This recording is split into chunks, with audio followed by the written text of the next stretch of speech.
I'll call the meeting to order. I'd like to begin by acknowledging that we are in Treaty 1 territory and the traditional homeland of the Métis Nation. I'll introduce the panel members. Carrie Linklater to my left, Lynn Nesbitt to my far left. I'm Marcel Larondo, I'll be chairing. Michael Taylor will be our assessor today, and our administrative assistant today will be Michelle Napel. We'll be hearing applications for revision of assessment roll in accordance with the Municipal Act. The matters for which revision is requested have been described in each application, and we will limit discussions to those matters. The statements that applicants or the assessor make at this hearing are sworn testimony, and anyone speaking to the matter must be sworn in. Be advised that comparisons of assessment of properties are not considered evidence of market value by the Board of Revision. The Board of Revision is appointed annually by Council and is independent of it and City Administration. It makes its decisions on the basis of the evidence provided at this hearing and issues a written order that will be mailed to all parties as soon as possible. Please note that the Board's decision with respect to an application may be appealed to the Manitoba Municipal Board if the matter pertains to assessed value or classification, or the Court of Queen's Bench if the matter pertains to an application of exemption from taxation. Should you wish to appeal, information on how to do so will be included with the Board order. With respect to the hearing process, I will confirm the matters to be addressed with each applicant following the swearing in. We will then have the assessor's testimony followed by questions that the applicant may have, and then the applicant's testimony followed by questions. Each side will have an opportunity to summarize if they wish. Once all the evidence about an application has been brought forward, the applicant may leave. The process will repeat for each item on the docket today. The session will close after the applications have been heard, and the Board will deliberate in private and make its decisions. You will receive the order by registered mail as soon as possible. As information, all public hearings are recorded and will be part of the public record. Please put your cell phones on silent. Michelle, if you could swear them in. Yeah, I'm just going to do a When you're withdrawal. ready. So we are withdrawing the second item, 1596. 1596 nets has been withdrawn.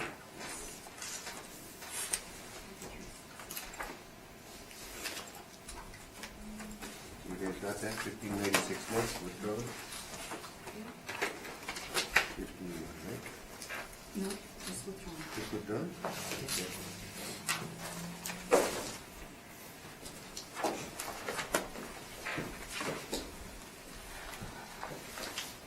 Can you state your full name, please? Mike Taylor? Do you swear that the evidence you're about to give at this hearing is the truth, the whole truth, and nothing but the truth, so help you God? Thank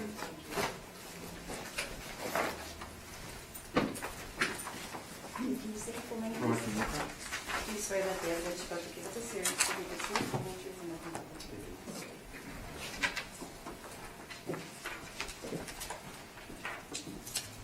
First item on the docket today will be 1225 St. James, and the amount of assessed value. Michael, when you are ready. Sure. So the file number for 1225 St. James Street is 19-4922. The roll number being 13096059800. Proposed 2020 assessed value is $7,744,000. Today we have a joint recommendation subject to client approval of the appellant that reduces the value down to $6,734,000. 6,734,000, and what are the That's based on revised vacancy rate and the revised cap rate. vacancy and cap? Rocky, you're good? Yes. Thank you. I like that one as joint. Can I ask a question? Sure, if you'd like. What is the cap rate reduced to? Usually we don't divulge what we're reducing it to. Well, it was just in case it does not get accepted by Yeah, the so it was Oh, accepted on a without okay. prejudice basis, and it's like a mix of NOI, vacancy, and cap. Yeah.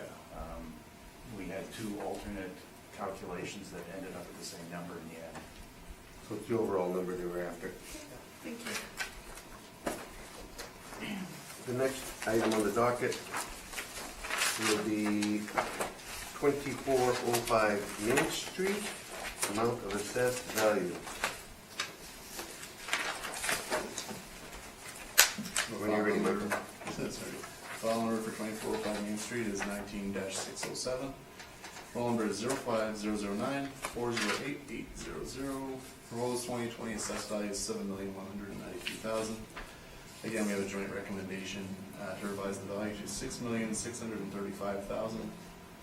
Again, based on a revised NOI and cap Did rate. you say the number? 6,635. Revised NOI and cap, eh? Yeah. Bucky, you're good with that? Yes, I am. I thought it was for putting the non-recoverables back in. We won't talk about that, Rocky. I'm sure that'll come up later. 6,635,000, you got it? Okay, thank you. So far, so good. Next property on the agenda will be 2589 Pembina Highway, amount of assessed value. When you are ready. Sure. So for 2589 Pembina Highway, the file number is 19-4474. The roll number is 0309-298-4040. Proposed 2020 assessed value is $5,487,000. We have joint recommendation on this one too, to reduce the value to $5,063,000. Again, do it based on revised NOI and cap rate. 5063. That's correct. 000. Yeah. Same issues. Yeah. Rocky? Yes. Thank you.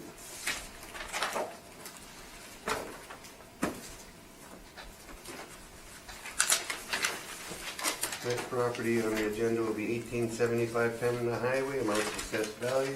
Michael, when you are ready. All right. If I'm going too fast for anybody, tell me to slow down, please. So for 1875 Pembina Highway, the file number is 19-403. The roll number is 0306-506-7000. Proposed 2020 assessed value is $5,009,000. We have two buildings on site here, 12 different units effective, and actually your build match from 1978 to 1993 inclusive. Plan area, gross floor area and leasable area are all different, but we're using a leasable area today of 28,613. Land to building ratio of 4.19 to 1, so average. Flipping over to page 5.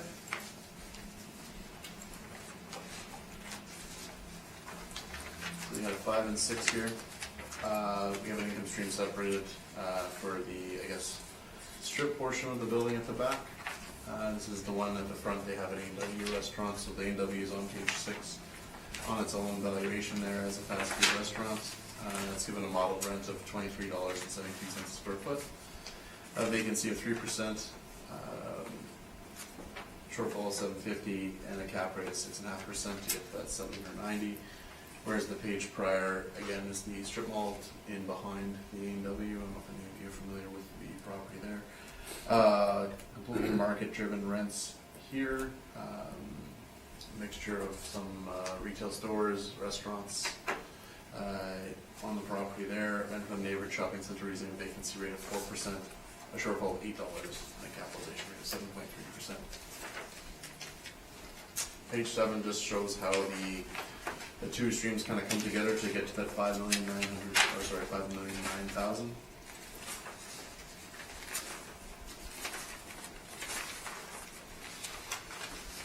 And then just over on pages 3 and 4, I have some rental comparables, market rental comparables in the area, on the highway, some closer to downtown as well, just supporting the modeled rental values that were used to calculate the value of such a property. Just one second here, extra pages. After you get past the standard addendum package that's included in all of the Winnipeg's briefs, you can see on page 19 just the aerial photographs of the subject property. So for those of you that aren't familiar with it, the A&W fronts Pembina Highway there. Just right off Bishop Grandin, where the underpass is and stuff. The A&W, I believe, is the newer building that was built in 1983, or 93, sorry, and the remainder of it was built in 78. So you see that strip mall kind of in the L-shaped configuration. So we have a separate stream for the L strip and the separate stream for that. And then the last 2 pages are just the income and expense questionnaire I guess, submission for 2017. Not really sure. On page 21, the final page, I'm adding up the total annual rent. Based on page 20, I get to a total of $375,280. But when I flip over to the last page of my submission, they're claiming the total rental revenue is $437,117. So I'm not sure what is included in that specifically. If anything's recovered or whatever, but I'll leave that for when there's questions. Thank you. Questions, Mr. Neufeld? Yes, the valuation that you presented, was this all done by the model? Correct. No overrides there anywhere? And when you have a dual revenue stream, you reconciled it to the mathematical mean of the cap rates, but would you think that the math or the average is necessarily the way it should be done? In my opinion, Well, we know the department does that this way, and I hate to put it down in your opinion, but do you think that possibly it should be, would you think an investor in the market would do it this way? no.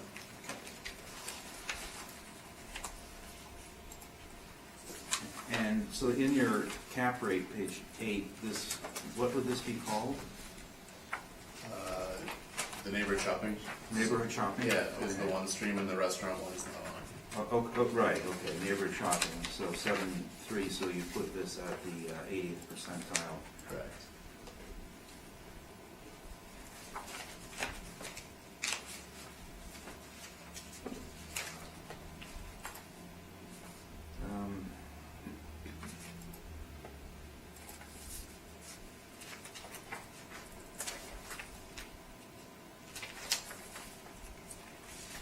And you have been out to the site?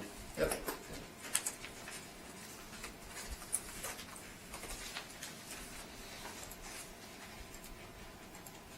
Well, those are my questions, thanks. Carrie?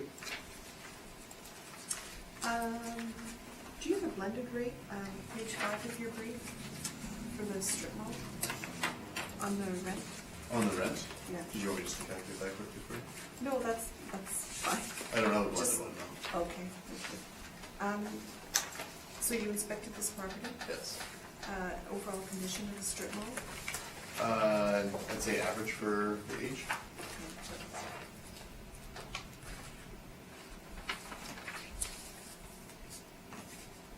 Thank you, that's all my questions. Lynn? Just looking at your rental comparables on Sure. page 3 and 4. So these, do they just relate to the strip mall, or are there like A&W comparables rolled into this as well? No, they just relate to, I guess, more of the market region, so come on highway, retail nature, and then older stock, like 1978, active year built. Kind of trying to bracket the ages for the property there.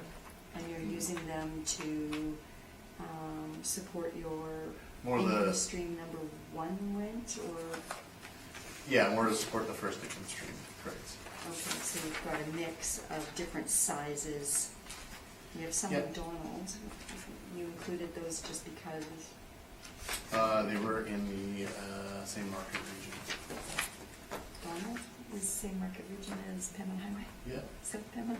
I could have thrown those out. Okay, no, that's fine. Yeah. Okay, and these other ones though are, like if I'm looking at age and leasable area, I can find comparables kind of in that Yeah, area yeah, here. exactly. Okay, I actually calculated your blended rate at 12.78. What do you calculate it at? 12.78, For his? yeah. But you said that they really support the first income stream. What about the second income stream?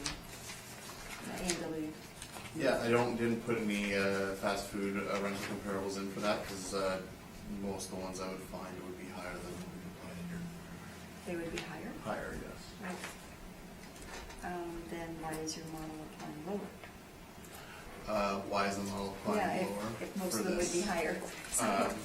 I believe that it would just have been a qualitative adjustment. Someone would have made to suggest that this should get a lower rent per square foot. So this was somebody did adjust this manually, Well, no, like, again, it'd be the quality. or? Okay.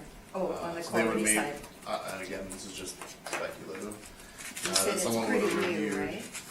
Someone would have reviewed the rent received from the owner. Oh, okay. I mean, I could look up quickly what the actual rents are on A&W, but, Okay. Where would I find that? just page 20, where they have their annual rent. But again, I caution you just because doesn't say Right. what's included in No, that. fair or if enough, it's yeah. never or gross, so. I see it's 57,500 here. And they just say annual rent. Yeah, so it says it's $25, so again, generally when I see something like that, someone might have just looked and said, okay, well, it's $25, so I'm gonna adjust the quality so the model Okay. gets somewhere near what they're receiving. Okay. But again, You don't know what's, I can't say that for sure. I know there are fast food restaurants nearby, yeah. and generally they receive generally more than $23. Okay. Thank you very much. And I've got no questions. Mr. Neufeld, on with your presentation. When you're ready.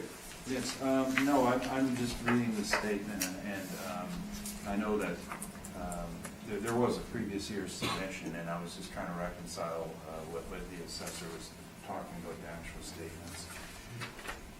On page 3 and 4 is the statement submitted, and everybody does their statements differently. The truth of the matter is that this particular owner likes to write his on the back of a napkin, and he's graduated to actually typing them out, so this is tremendous strides. Family managed operation. Now, on page 3, I added up the revenue from the period. I got a slightly different number. I got 370,000. This is on your income? On page 3. No, this is what's collected listed as rent, but these are semi-gross rents. There are recoveries, and that's the difference between 437,000 and 370,000. So the total income with all recoveries is 437, and the actual expenses are 257,000. In this period, that's leaving an NOI of 180,000. Now, the impact on this was the large tenant, Stone Angel Brewing. They only had a few months of operation, and the site, those of us who drive down Pembina Highway know many times, their rear portion has changed hands. It was a billiard parlor, and then it was a gaming center, and it was something else and something else. It's not, it has a very high turnover rate, and the rest of the tenants, with the exception of the A&W, are local users, and so they're, a majority of them have been in for quite some time.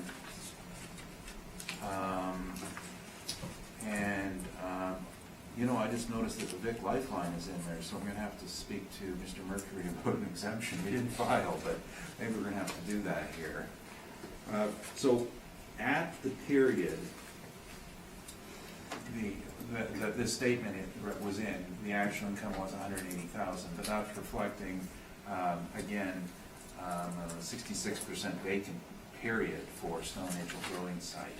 So the question is, how should we reconcile that? And I agree that we shouldn't use this periodic vacancy, although it is problematic, the back site.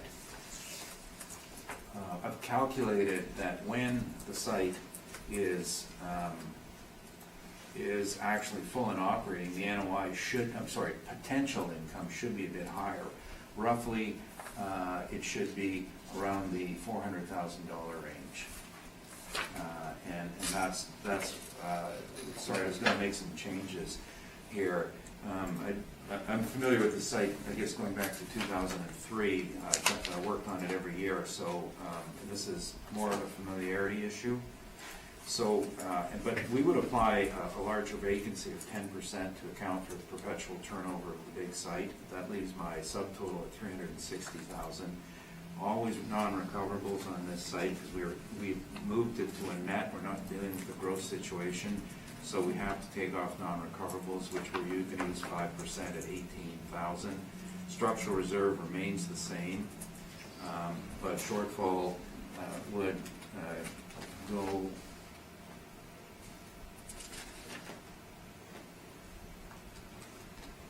to 27,863. So that leaves my NOI at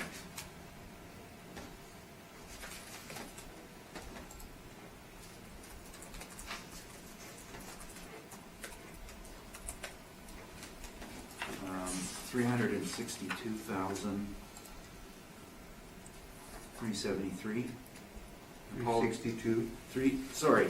No. I did I like something that wrong. number. I know, I did something wrong here. Like, I think I hit add instead of subtract. You weren't gonna argue with that number, were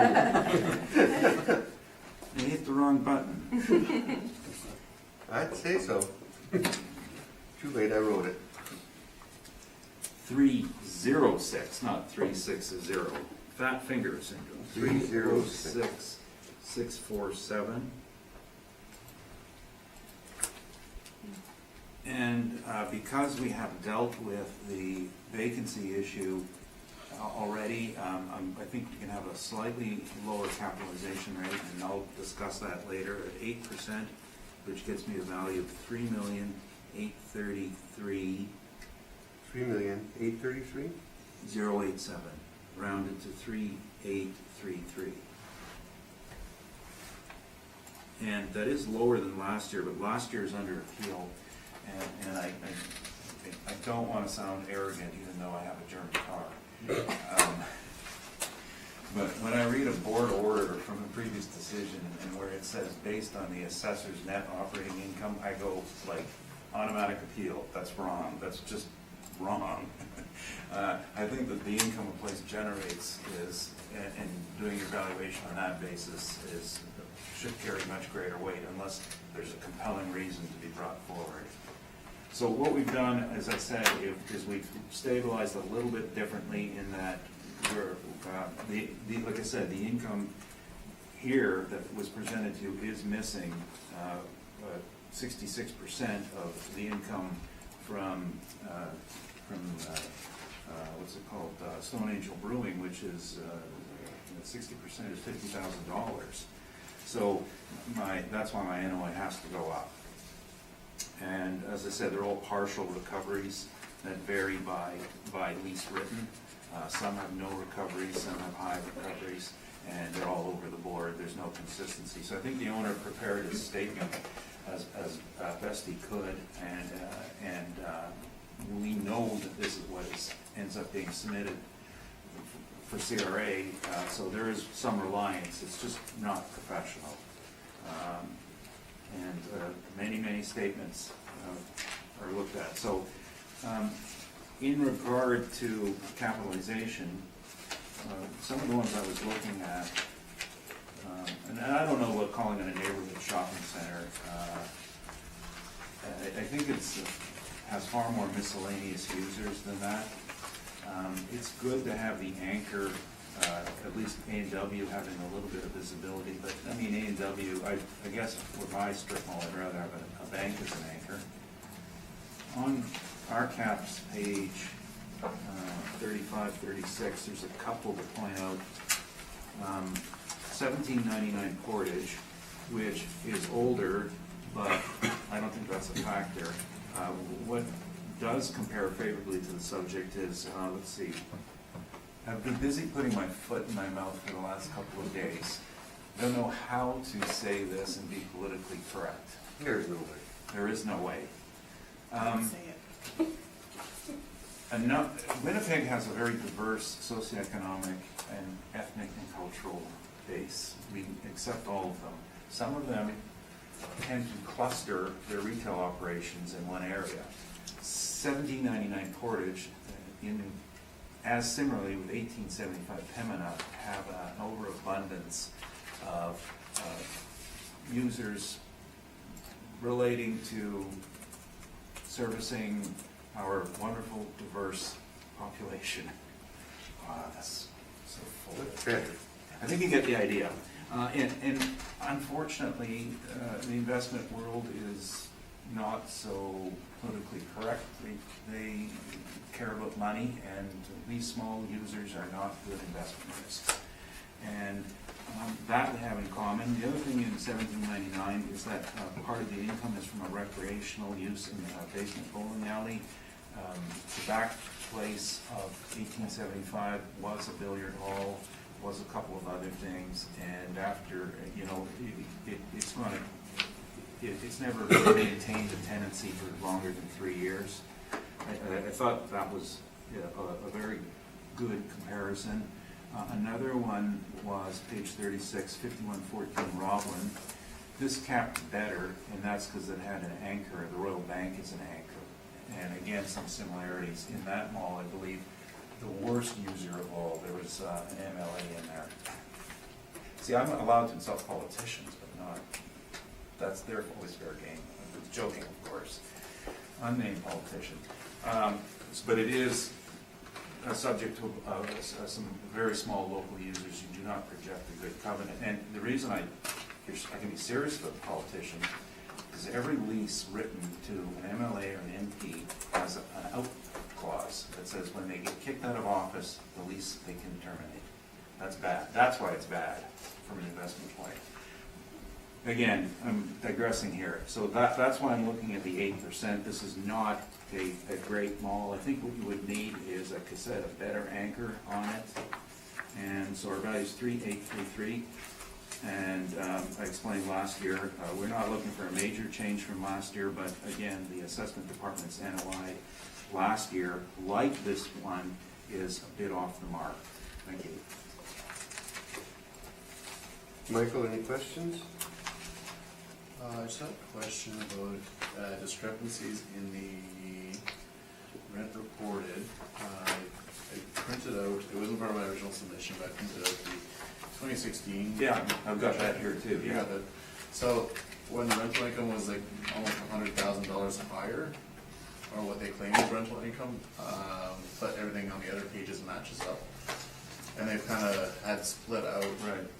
I guess, what was recovered and what wasn't. Right, so on that one, and I know the board doesn't have it, but the recoveries are about 140,000 that they're listed, but they never happened.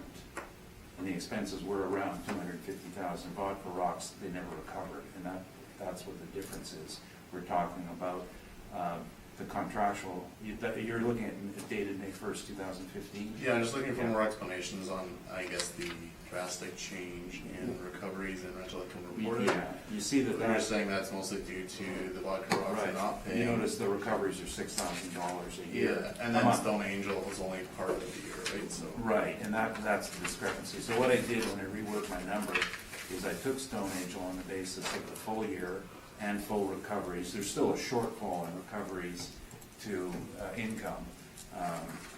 The potential recoveries are 144,000, whereas the expenses are around 257,000. So there is still a shortfall of 113,000, not the 200,000 that we have listed. And so then from that, I was able to calculate the net. And do you know if like the resurfacing of the parking lot was included in this maintenance and repair line item on your page 4?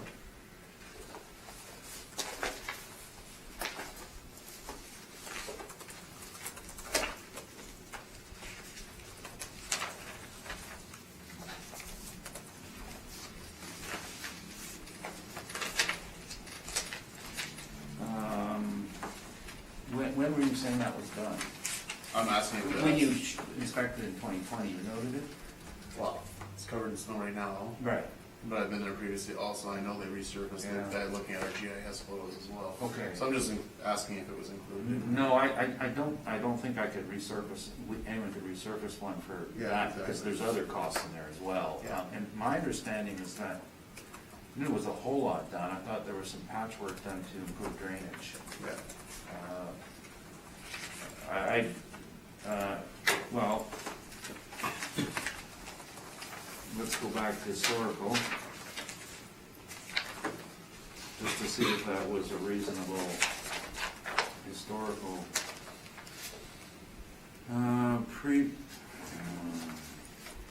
the year before it's around the same amount. Yeah, Just curious. yeah, that's what I'm looking at. 2015, it was 71,000 for maintenance and repair, so, that's, We assume nothing. so I don't think that, it would have been a significant impact. Let's see. Those are my questions anyways, Mr. Chairman. Lynn? Mr. Neufeld, I'm sorry, could you explain why, again, to me, because I'm sure you've mentioned it already to this panel, why you're adjusting up the vacancy? Stone Angel is in there now, Okay. and it's fully occupied, is that right? Because that unit at the back has had chronic vacancy. In the 17 years I've been involved with it, we've had 6 turnovers. And the turnovers have been very heavily cash related, where a new lease is signed, a 5-year, 10-year term given, and rents start, and then there's 3-4 months of delinquency, and there's on a few, and then there's been some rent adjustments, but it's been a chronic cash vacancy, and it's in a significant portion of the building. Now, even at one point, the rents were $6 a foot, and it was easier to keep that tenant in, but as, you know, the attempt to get more money out of it, then we're also dealing with vacancy costs. So, it is, the rear part is chronically vacant.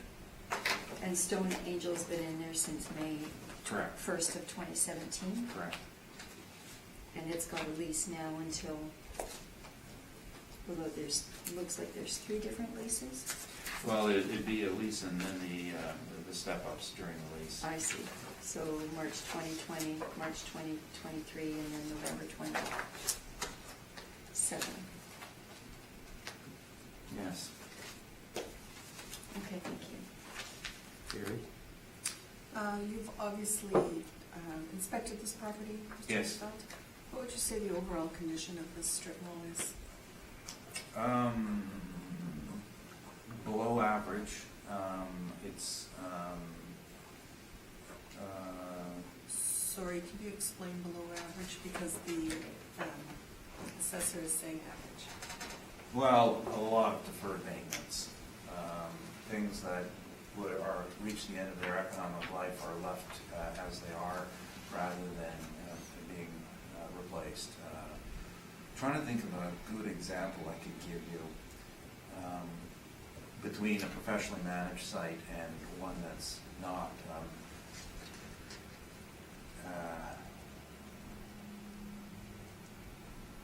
Okay, well, here's what I'm just thinking of.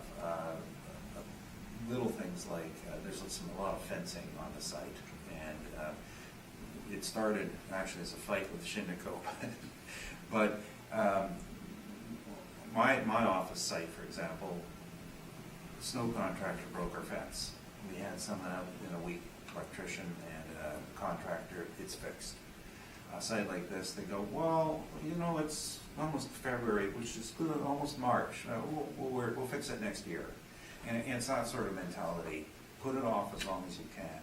And the result is that you get a site that's pretty much in below average condition. The paving the assessor's talking about is, for years, there's been spots on the land that have poor drainage, and pavement settles over time because the earth under it was compacted unevenly, and then you have pooling water.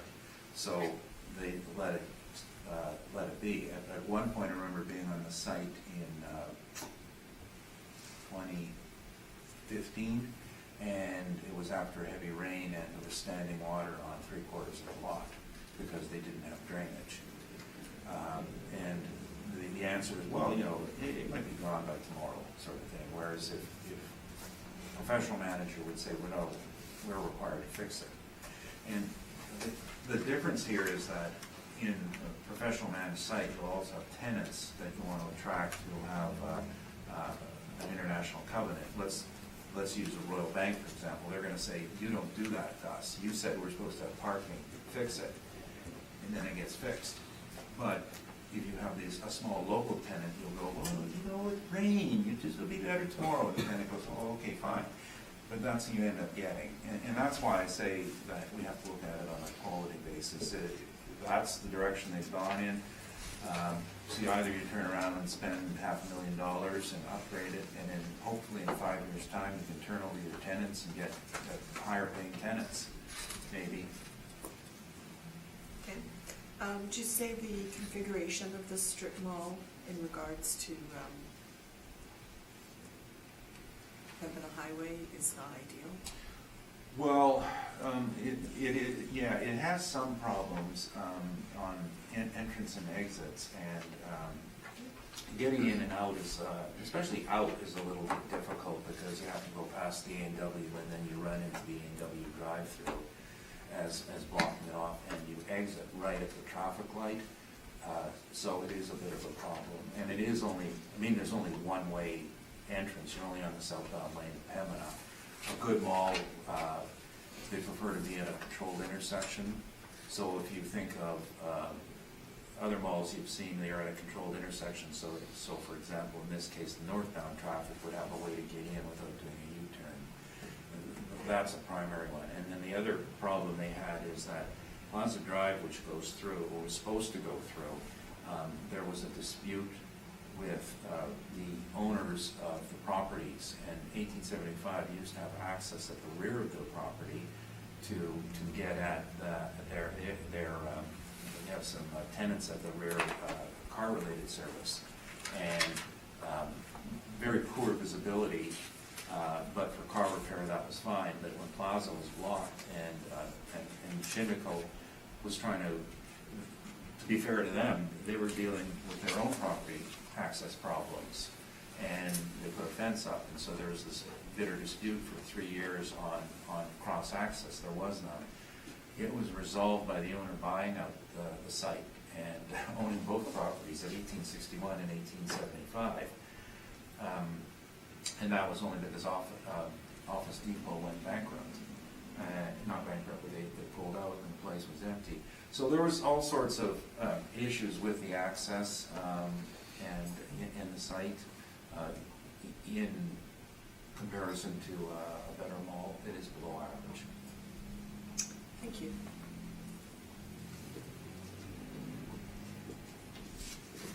Sorry, 1861, sorry, no, that's the store in front. It was Sport Check that went pulled out, and then On they the got... other side. Yeah, On the that's... south. On, I was gonna right. s- That's the one they fenced off, right? That was the owner of the building in the back that was the problem. Yeah. Well, no, 1861 is in the front of that, and they were blocking off the rear access to the rear of 1875, and that's when Sport Check was in there, and then after Sport Check pulled out of the market, it was vacant. Sport Mart Rock. Sport Mart? Sport Chips. Sport, yeah, sport. They're all gone now. Sport Mart's gone, yeah. Yeah, okay. Sport thing, sports store. Sports store. And now it's a International grocer. international, thank you, that's the right euphemism for it. That's what they So were, it- yeah.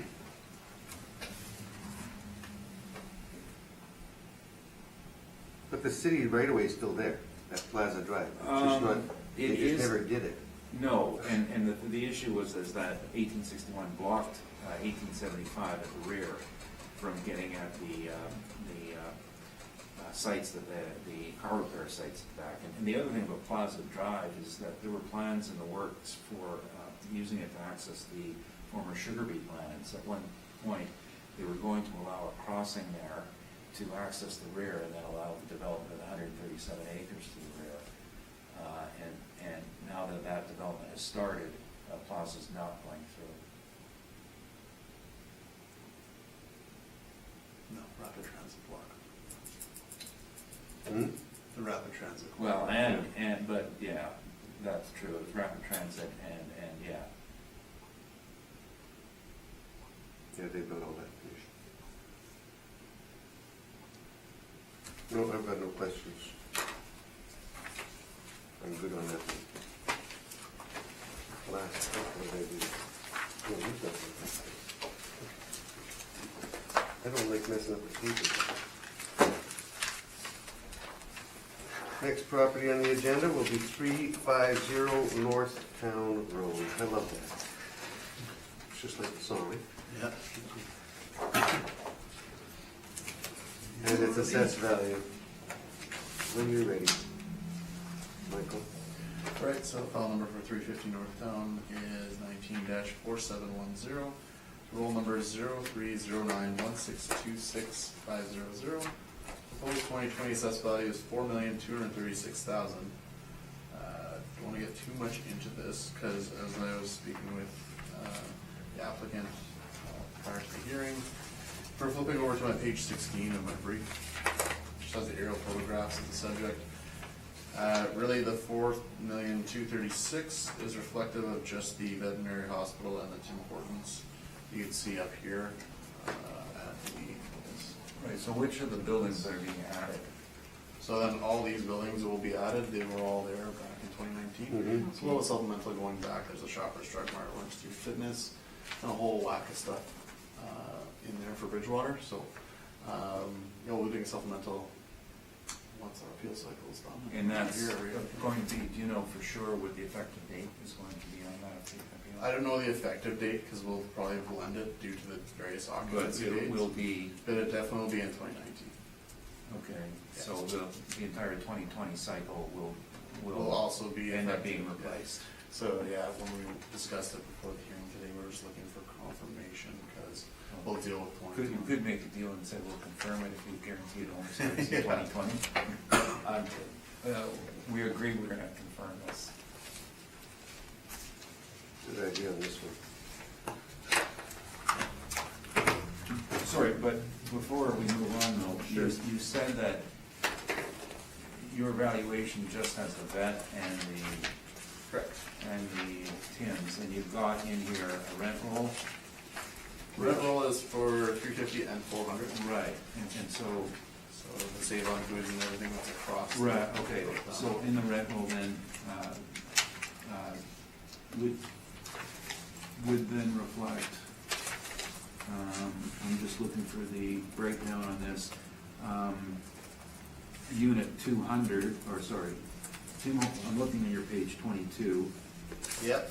so that's the Tim Hortons, Bridgewater Medical, Yeah, it's kind of a confusing rent roll to be honest. and then You page, have the veterinary hospital's unit 100, so on page 19, and then the building 2 is what I'm looking for then, right? Yeah. And No, so- I think it's like 400 or something is the Right. Tim Hortons. No, 200 is here. Yeah. Yeah, building 2, now page 23 has got 8 units in building 2 that are, you're saying will come on stream for 2020, right? 2019, 2020. Yeah. So we got page 19 and 22. So one has the vet hospital and the other one has the Tim's, and none of the other buildings that we're seeing on the aerial photograph are in the rent roll. It's a 2017 rent roll, and the buildings from there till 2019. Including the same economic driver on the other side of the road, right? Their rent roll has, the stuff on the other side of the road too. Because it's got Save On and all the other Yeah. buildings. Yeah. So the financial stuff, we can't, let's go apart. We have no idea. Well, And the it's two are only tied, getting more complicated as time goes on, because they got the next property coming up. yeah. Okay, we're just gonna confirm it anyway. That one's confirmed. You'll never catch up to this one, you know that, eh? Never catch up to it. No. Not for the next 4 years. 1875 is, how was that, 1875? That was Northland. That was my job. Now we'll do 111 Monroe, assessed value.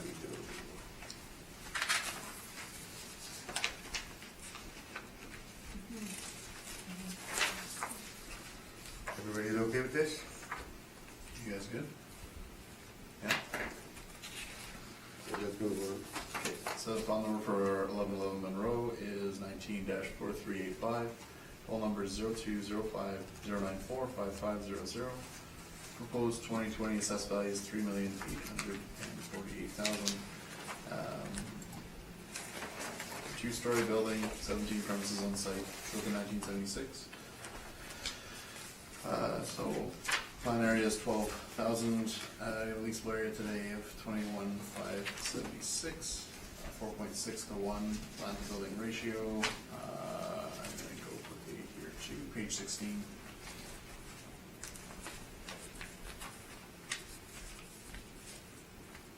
And again, there's nothing surprising for the applicant here. We talked about this one as well. It has a newly constructed building just on that grassy area you see furthest away from Planet Road. They built a new 2-story office there. It's not occupied yet as of my inspection date. So we're not looking for, it's completely different from the last property we looked at, so we're gonna go through it and just ignore that that's there. But I just thought I'd mention it when the land to plan area is not really 4.6 to 1 now. It's probably changed. So physical conditions changed on the subject site. But anyways, we're just gonna look at the one building as it exists on that page here. Page 4 has the income valuation for the subject property.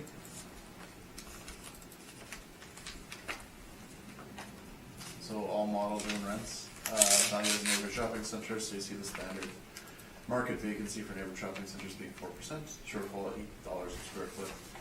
And again, the 80th percentile for cap rates at 7.3%.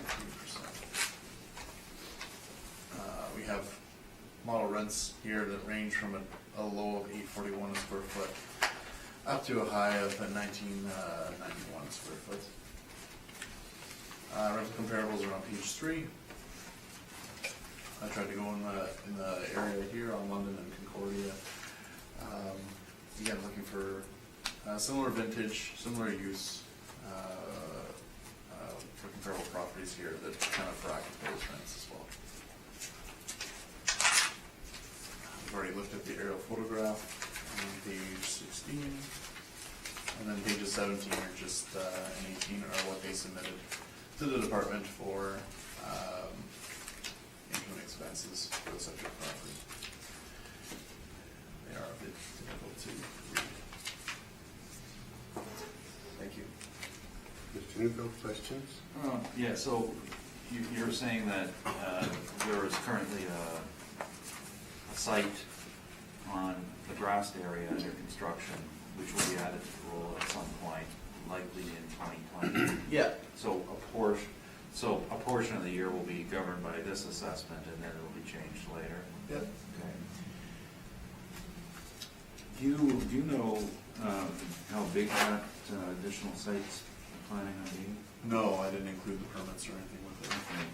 Well, why I'm asking is the current site under city bylaw requires 86 parking stalls, and have you studied whether the impact of the new site will support the bylaw? I can look at it once we're putting it on, Okay. if I'm the one putting it on. And so until now, of course, then the evaluation page 4 is based upon the model. Yep. And now, I'm just curious, and I'm not putting you on the spot, you say you inspected all these sites. Did you do a thorough inspection, or do you do a limited? I guess it's somewhat limited. I'm not going in flashing city ID saying I need to see the whole building and going up on the roof. You go into the public areas? You Go into public areas. Okay. Yes. And there's no I issue. try not to be too intrusive in the retail. No, it's just that they never called you that you were there. That's Yeah. why I was asking. It's a lot different to, If you wanted to go, you could have called and we could have arranged told something more thorough, but yeah, time didn't really permit for that, so it was more just public areas, exactly. Okay. Thank you, those are my questions. Lynn?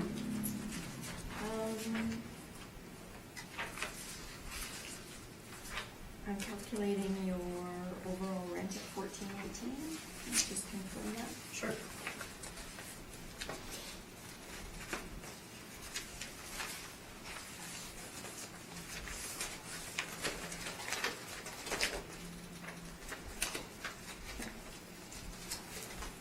Yep.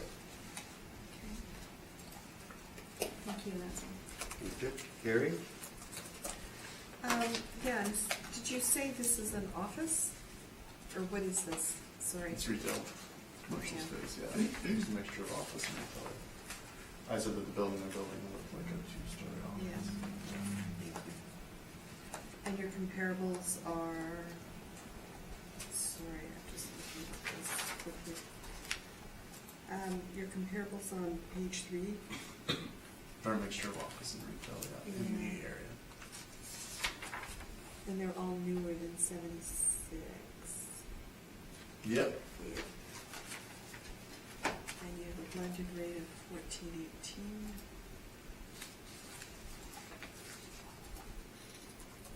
So looking at page 3, which would you put the most weight on in terms of comparables? Well, I mean, I've included a lot from the one property in Concordia there, so Right. obviously I took most weight on The the different range you have there. They're seeing quite the wide range. And I had some of the higher are based there on London Street, they're also multi-tenant. You didn't inspect any of your comparables? No.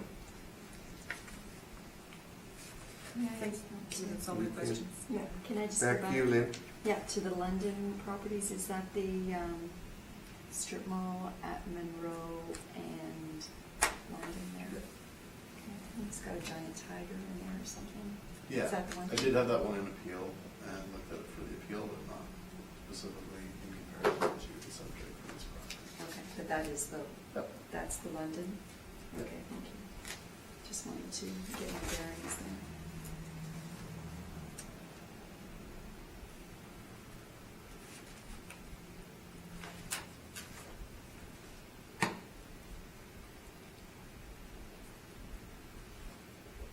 Nothing under 25. I can do that. Mr. Newfeld, when you're ready. Thank you. The statements are on page 3, and page 3 shows 2 sets of monthly earnings. The top one are rents, and the bottom one are common area recoveries. So the total on the rent is about 280, can't even read that, 280. Are you using the city printer or what? Yeah, I think we were sharing it that day. Yeah. We use the one here at this building. This is better. Some of my clients still fax stuff. Here we go. 284, oh, sorry, that's with GST, 271,000 base rent, and recoveries are 146,000. Then on page 4 are listed expenses, which are 405,000. However, I was adding them up, and you can see the red dots are ones that we did not consider. The person who made this up didn't consider. And those equal, well,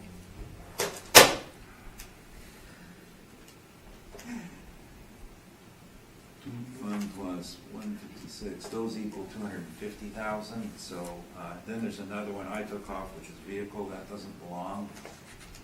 So their costs are roughly 140,000, which is what they recover. So that, it works out to be net. Now, the person who did this calculated this slightly differently, came up with a higher net, and I'm not gonna change it, but the actual net is 270. Because it's fair to change it if I wanna go up, but it's not fair to the assessor if I change it, I wanna go down unless there's a gross error here. So we'll stick with that. The vacancy we're using is looking at the Johnson report, the overall retail vacancy, and then the community vacancy. I always cringe here, East Kildonan. I guess this is an East Kildonan. We're geographically challenged in our office if it's anything north of the Assiniboine River. But we're not using the city's vacancy rates because, in something like this, the neighborhood needs a lot more, but we're very, very close. Non-recoverables, we're putting in 5%, and the expenses that we removed, some of them, like the consulting fee is a non-recoverable and it's a real number. But we're only taking 13,000 rather than the full number that they've had in there as a 5%. Structural reserve, 25 cents a foot. Shortfall, we have calculated it at 860, and the operating costs at 144,000 divided by 21,576 would indicate a slightly lower number at 667 a foot. However, some of these units are separately metered, so that explains the difference. So our NOI, 233,000 based on actual income, using a cap rate of 8.25.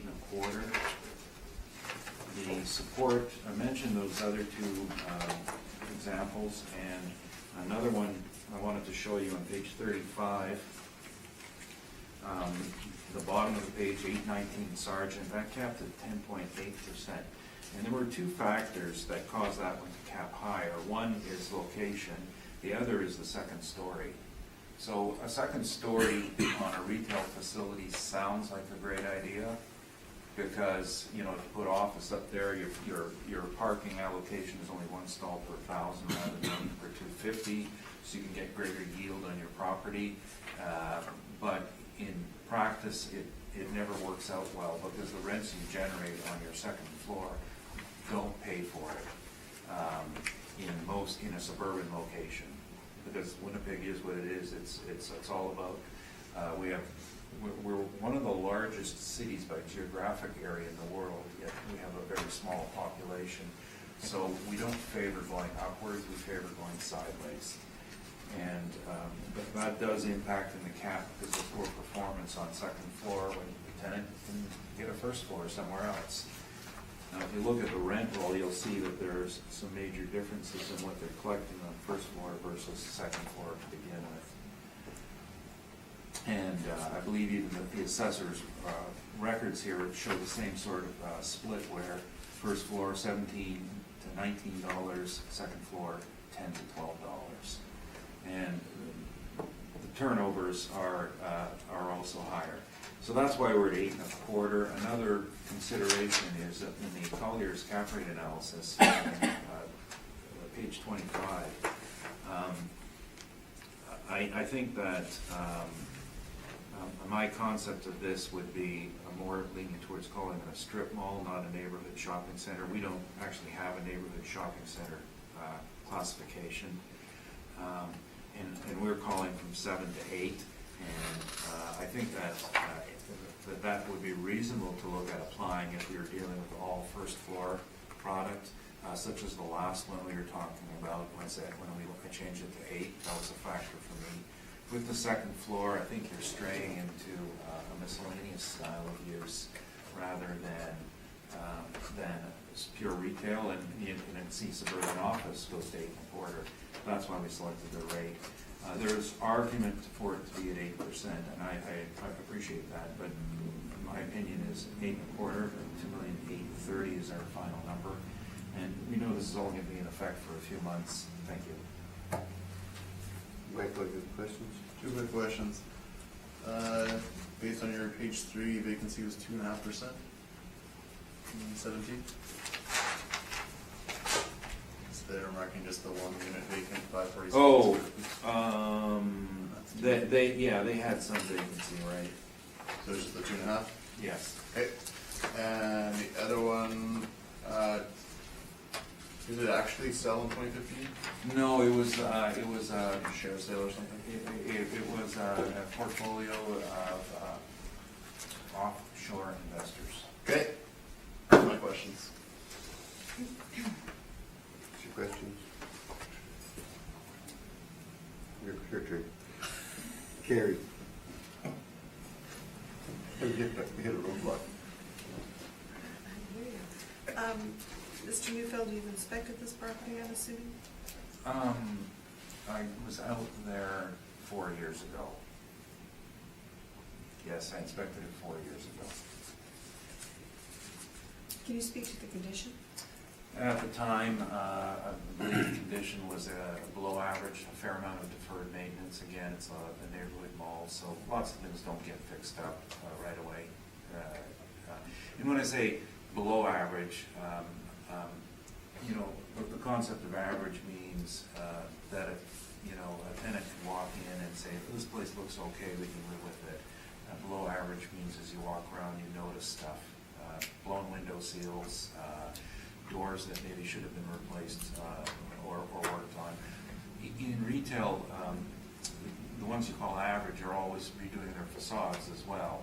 I think of a few average strip malls that I frequent myself, and on a 10-year cycle, what they'll do is they'll do a facelift, even if it just means putting it in a different set of awnings and things like that, and keeping the quality looking up. So putting it off and putting it off, we call it deferred maintenance. Okay. And in regards to your 6.5 vacancy, you're strictly going by the Johnson report? Well, we are using the Johnson report, and we find that it's the best form of vacancy, because Johnson actually goes to the trouble of individual contact with all these sites and gathering this information and getting actuals. Like, nothing against the assessor, but that their vacancy rates aren't driven by the same style or quality of analysis.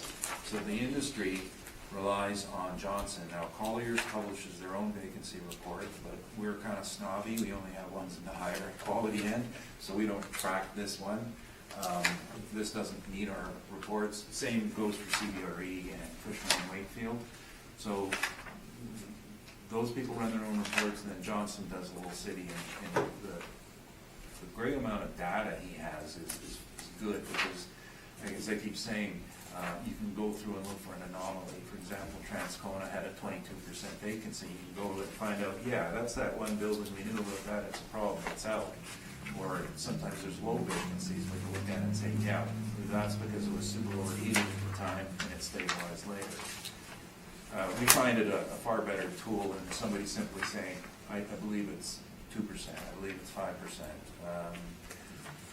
The standard in appraisal is that if you're going to rely on an outside analysis, you should have that data in your hands, and that's why we use Johnson. Oh boy, that's leading to a bad joke. And you use it on the strip mall, right? You didn't use your neighborhood shopping center vacancy, you use the strip mall one? Well, yeah, in Colliers, it would depend, like, we're looking for, our definitions of retail are a little bit tighter in that page 23. We are looking at food anchored strip, 10 to 15 years old, major chain supermarket. That's a CRU blend of national, regional, and local. So the ones we've been discussing are a lot of that national use.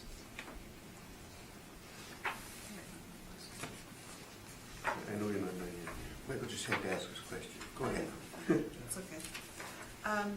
Mr. Neufeld, so you're aware, and I'm assuming it's this little parcel here Right. that's going to be, do you know what's going in there? No, sometimes my clients don't talk to me.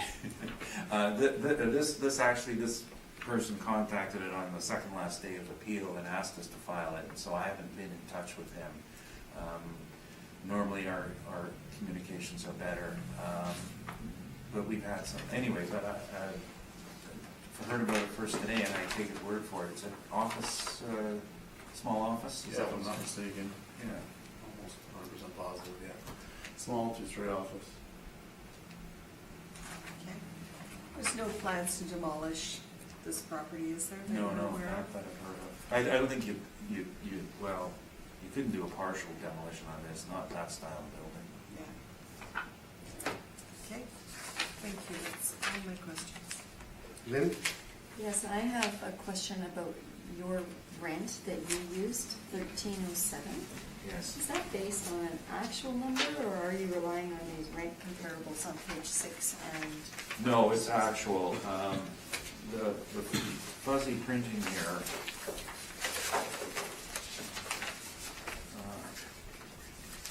Sorry, I had a clearer copy. The actual under years total is $270,975. Now we're missing one rent in April, which would have added, call it $1,600 on it. That's on A&M Water Depot, and actually it looks like a month and a half, so that should be about 2,200 higher for that site. So that, now the stabilization that they did in our office, they actually looked at the gross and added it backwards. From my reading of the statement, I have a different opinion. My opinion is that these are net rents. So I would have used 271 plus 26. I would have used 274,000 rather than 282. But I think someone just read it a little not quite right. So you would have used 274 Yeah. as your net rent? As my potential rent, and rather than the 282 that we have on the first page. But I'm not going to adjust it because, like I said, at this point, He's being nice to me. yeah. He's not adjusting. That's right. No, you got it. If you're going to go down, you got to be something gross and Yeah. a serious mistake, and this is a small mistake. His boy made it. Okay. He's been doing really good lately. What is that square foot number, the total there? 21,612 is what we have in our rent roll. 21,612. Kind of looks like a blurry 3. But Yeah, I see that. But I can't make it out, so I will write, in the underneath line, it looks more closer to a 1. Oh, okay, thanks. A little more than the city had. Yeah, just a little, A little clearer. not much then. Oh, just a little more square footage total. Yeah. Yeah. You said this is for the vacancy report on the Johnson report. You're saying that this was Transcona. No,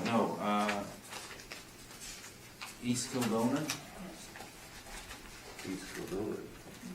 Yeah, I gotta think about that for a Yeah, second. so, I guess that's, It's west of Lash. yeah. yeah. Where's East Kildonan on here? I don't know how far west, east Kildonan goes, or at what The point bottom it comes. table, fourth from the top. Hmm? So the bottom table, fourth from the top. My question before was just like, this is the all retail table you put here. Oh, yeah. So And you're saying I know the Johnson report has special Office. categories, Yeah. or within retail, strip malls and neighborhood shopping centers. Yeah, and So that's that's why I was on trying to page ask. 5 above. Because they're using 7.8, and the one that says East Kildonan says 7.3. Well, the problem when they break it down like that, you can see in page 5, is the sample size gets to be smaller and smaller and less accurate. But they show the strips, and that's where my question was going at 3.9. Yeah, but then this is a strip with an office on top, so what I think So we should have where's the done, office at? we should have shown you the office. Well, store and retail office 3.8. I didn't bring my book with me. I can't Right look. here. It says stores and retail office. Oh, yeah, but that's the retail side. We should have had our office number in there too. You know, if it's a matter of debate, I'm willing to defer to the 5% of the assessor. There'll be a sub coming, so you'll have another chance. right? Yeah, I think 1.9% difference is not a major issue, but this, you know what, I gave you that income Yeah, number. sorry, no. Yeah, so can I take some back now? I have no arguments. I've concluded my questions. Anything in summation? No, that's good. We're going to take a short break, if you don't mind.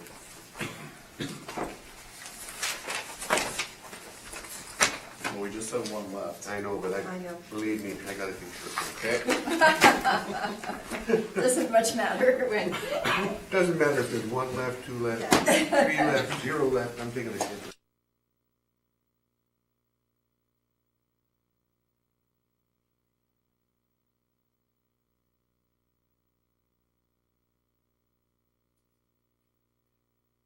all nice. Let's Just have to bring this speak to meeting them. back to order, and Yeah, that's we're gonna deal with 1919 Henderson Highway when I get my glasses on.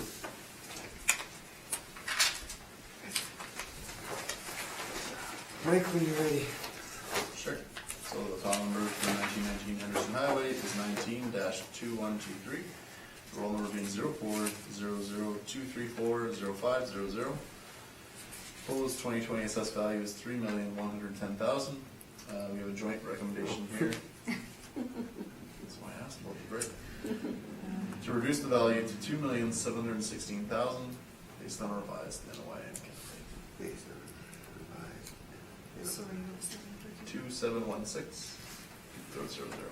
Any questions, Rocky? You're good with that? No, as he mentioned, we are always subject to review with the owner, and I think we're very, we will strongly support it, because this one might be close. Carrie, do you have any questions? No No, questions? Ben, you're good. That's it? That concludes the matters for today? Gentlemen, thank you very much for coming Well, today. then.